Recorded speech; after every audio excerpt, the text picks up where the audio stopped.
AP assembly సమావేశాలు నేటి నుంచి మొదలయ్యాయన్న విషయం తెలిసిందే. అయితే ఈ క్రమంలోనే అసెంబ్లీ హాల్లో ఆసక్తికర ఘటన చోటు చేసుకుంది. అసెంబ్లీ హాల్లో వైసీపీ అధినేత జగన్మోహన్ రెడ్డి భుజంపై చేయి వేసి మరీ టీడీపీ ఎమ్మెల్యే రఘురామకృష్ణంరాజు మాట్లాడడం అక్కడున్న వారందరినీ ఆశ్చర్యానికి గురిచేసింది. కనిపించిన వెంటనే హాయ్ జగన్ అంటూ రఘురామ ఆయన వద్దకు వెళ్ళి మరీ పలకరించారు. ఇది జగన్కు కూడా ఒకంత ఆశ్చర్యాన్ని కలిగించి ఉండొచ్చు. ఇక ఇద్దరు అసెంబ్లీలోనే ఉన్నారు కాబట్టి మరోసారి కూడా వారిద్దరూ ఒకరికొకరు తారసపడక తప్పదు.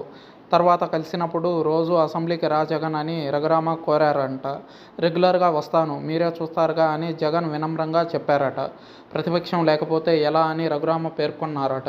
ఒక రకంగా ప్రతిపక్షం అసెంబ్లీలో ఉంటేనే సమావేశాలు మజాగా ఉంటాయన్నట్టుగా మాట్లాడారు రఘురామకృష్ణంరాజు.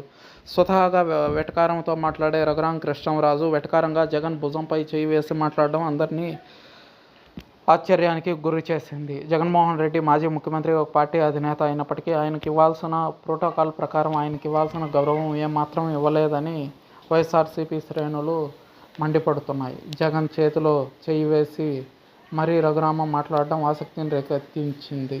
అంతటితో రఘురామ ఆగితే బాగానే ఉంటుంది, అసెంబ్లీకి ప్రతిరోజు వస్తే బాగుంటుందని మరోసారి జగన్కు సూచించారు.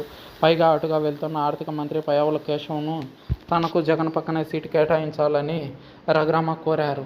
అంతేకాకుండా అయ్యన్న పాత్రుడిని కూడా కోరారు. సభాపతి గారు దయచేసి నాకు సీటు జగన్మోహన్ రెడ్డి పక్కన కేటాయించాలని కోరారు తప్పనిసరిగా అంటూ అసెంబ్లీలో నవ్వుకుంటూ కేశవ్, అయ్యన్న పాత్రులు అక్కడి నుంచి వెళ్ళిపోయారు. వైసీపీ ఎమ్మెల్యే, ఎమ్మెల్సీలు అందరూ కూడా రఘురామను విసిరేసి వెళ్లడం ఆసక్తికరంగా కనిపించింది.